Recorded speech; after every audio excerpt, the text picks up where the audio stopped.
Hardik Pandya KKR দলে আসায় কেকেআরের সকল সমস্যার সমাধান হয়ে গেল। কেকেআরের যে 4-5টা সমস্যা ছিল সেই সমস্যার একটা প্লেয়ার এসে সমাধান করে দিল। হার্দিক পান্ডিয়া আসায় কলকাতা নাইট রাইডার্সের একবার সকল সমস্যার প্রায় সমাধান হয়ে গেল।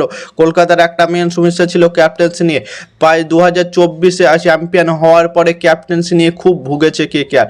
কোনো ক্যাপ্টেন্সি না পাওয়ায় আজিমকে রাহানেকে 2 বছর ক্যাপ্টেন্সি করার সুযোগ দিয়েছিল, কিন্তু অতটা ইফেক্টিভ করতে পারেনি এবং আজিমকে রাহানে রিটায়ার নিয়ে নিয়েছে। এবং কলকাতা নাইট রাইডার্সের ক্যাপ্টেন হবে এখন হার্দিক পান্ডিয়া। হার্দিক পান্ডিয়া ক্যাপ্টেন্সি করবে, মিডিল অর্ডারে দুর্দান্ত মেজাজে ব্যাটিং করবে। কেমন ব্যাটিং করতে পারে তোমরা তো সবাই জানো হার্দিক পান্ডিয়া। এবং হার্দিক পান্ডিয়া ফিনিশার রোলটা খুব সুন্দরভাবে করতে পারবে। ইন্ডিয়ার টিমে যেভাবে খেলে সেই রকম ফিনিশিং টাচটা খুব সুন্দরভাবে দিতে পারবে হার্দিক পান্ডিয়া। এবং দুর্দান্ত মেজাজে বল করতে পারে এবং তার অ্যাটিটিউড নিয়ে তো তোমাদের কথাই হবে না। এবং সে পরিচালনা করতে পারবে খুব সুন্দরভাবে, কারণ সে ইন্ডিয়ার টিম থেকে ক্যাপ্টেন্সি করেছে। গুজরাট টিম থেকে 2 বছর ক্যাপ্টেন্সি করেছিল এবং 2 বছরই ফাইনালে নিয়ে গেছিল গুজরাটকে। 1 বছর চ্যাম্পিয়ন করেছিল, 1 বছর রানার্স করেছিল এবং মুম্বাই ইন্ডিয়ান্স দল থেকে 2 বছর ক্যাপ্টেন্সি করেছে। হার্দিক পান্ডিয়ার মধ্যে ক্যাপ্টেন্সি করার এক্সপিরিয়েন্স অনেক দিনের আছে, অভিজ্ঞতা আছে। সেক্ষেত্রে হার্দিক পান্ডিয়া কলকাতা নাইট রাইডার্স দলের ক্যাপ্টেন্সিটা খুব সুন্দরভাবে করতে পারবে। এবং শাহরুখ খানের সাথে খুব সুন্দর বন্ডিং আছে হার্দিক পান্ডিয়ার। কলকাতা ম্যানেজমেন্টের সাথে হার্দিক পান্ডিয়া বলে বৈঠকে বসেছিল, এরকম একটা নিউজ আসছে। আমি তো অনেক দিন আগেই বলেছিলাম যে হার্দিক পান্ডিয়া 2027 আইপিএলে খেলে তো শুধুমাত্র কেকেআর দল থেকেই খেলবে, কারণ আমি কয়েকটা পোস্ট দেখেছিলাম এবং টুইটার, ইনস্টাগ্রাম এগুলোতে অনেক দিন থেকে ফলো করি এবং হার্দিক পান্ডিয়ার এমন কিছু লক্ষ্য দেখেছিলাম, সেখানে বোঝাই যাচ্ছিল যে হার্দিক পান্ডিয়া শাহরুখ খানের জন্য কেকেআর দলে আসতে চায়। তোমরা তো সবাই ফেক ভিডিও বলছিলে, কিন্তু আমি জানি আমি কোনটা সত্যি বলছিলাম। আমি তো বলেছিলাম যে এটা খবর সময় এলেই তোমরা দেখতে পাবে। কলকাতা নাইট রাইডার্স দলে এইরকম একটা প্রবলেম আসছিল যে তো কলকাতা নাইট রাইডার্স ক্যাপ্টেন্সি খুঁজছিল। সেক্ষেত্রে কলকাতা দলের একটা বড় মাপের অলরাউন্ডার প্লেয়ার দরকার ছিল। ক্যামেরন গ্রিনটা সেই রকম 2026 আইপিএলে ইফেক্টিভ হতে পারেনি, কিন্তু কলকাতা নাইট রাইডার্স খুঁজছিল যে একটা বড় মাপের অলরাউন্ডার প্লেয়ার। হার্দিক পান্ডিয়া আসাতে কলকাতা নাইট রাইডার্স দলের সকল সমস্যার সমাধান হয়ে গেল। হার্দিক পান্ডিয়া কলকাতা নাইট রাইডার্স দলে আসায় কলকাতার প্লেইং ইলেভেনটা কেমন হবে দেখো। ইন্ডিয়ান প্লেয়ার হার্দিক পান্ডিয়া এসেছে ক্যামেরন গ্রিনের জায়গায়। সেক্ষেত্রে ফিন অ্যালেন এবং টিম সাইপার দুজনকে ওপেনিং করাতে পারবে কলকাতা নাইট রাইডার্স। দুজনে কি দুর্দান্ত মেজাজে ওপেনিং করে তোমরা তো সবাই জানো। দুজন যদি একাই খেলতে পারে পুরো 6 বার, তো 6 বারে 100 রান কনফার্ম করবে। এবং 3 নম্বরে অ্যাঙ্কার ইনিংস খেলার মতো প্লেয়ার আছে আঙ্কিশ রঘুবংশী। আঙ্কিশ রঘুবংশী কি দুর্দান্ত মেজাজে খেলতে পারে তোমরা তো সবাই জানো। 2026 আইপিএলে 6টা প্লাস 50 করেছিল এবং দুর্দান্ত মেজাজে খেলেছিল আঙ্কিশ রঘুবংশী।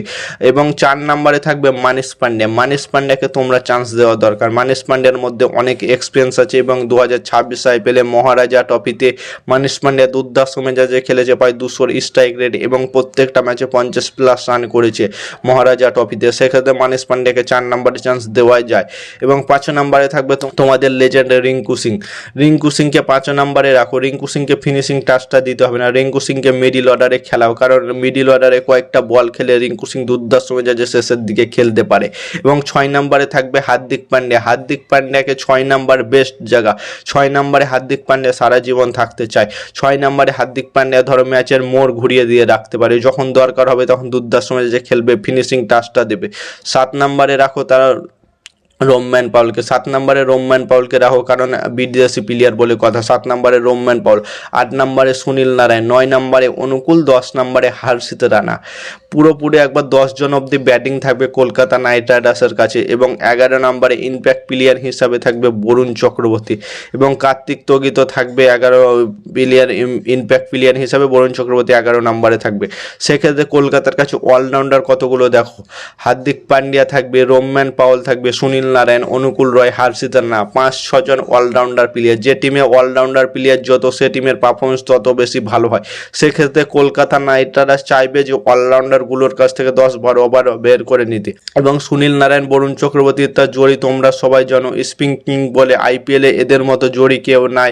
সুনীল নারায়ণ এবং বরুণ চক্রবর্তী। হার্দিক পান্ডিয়া, হর্ষিত রানা, কার্তিক স্থগি, এরা দুর্দান্ত মেজাজে বল করবে, পেস বল অ্যাটাকটাকে সামলাবে। এবং অনুকূল রয় তো আছে, স্পিন বল করতে পারে।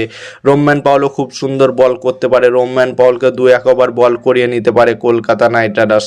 এবং সেক্ষেত্রে কলকাতা নাইট রাইডার্সের কাছে অলরাউন্ডার অনেক পাবে এবং বোলিং আছে। ব্যাটিংয়ের দিক থেকে থাকবে ফিন অ্যালেন, টিম সাইপার অঙ্কিত রঘুবংশী, মানিশ পান্ডে, রিঙ্কু সিং, 5 জন প্রপার ব্যাটিং থাকবে এবং 5 জন অলরাউন্ডার থাকবে। 10 জন 11 জন থাকবে বরুণ চক্রবর্তী এবং ইম্প্যাক্ট প্লেয়ার হিসেবে কার্তিক তুগি।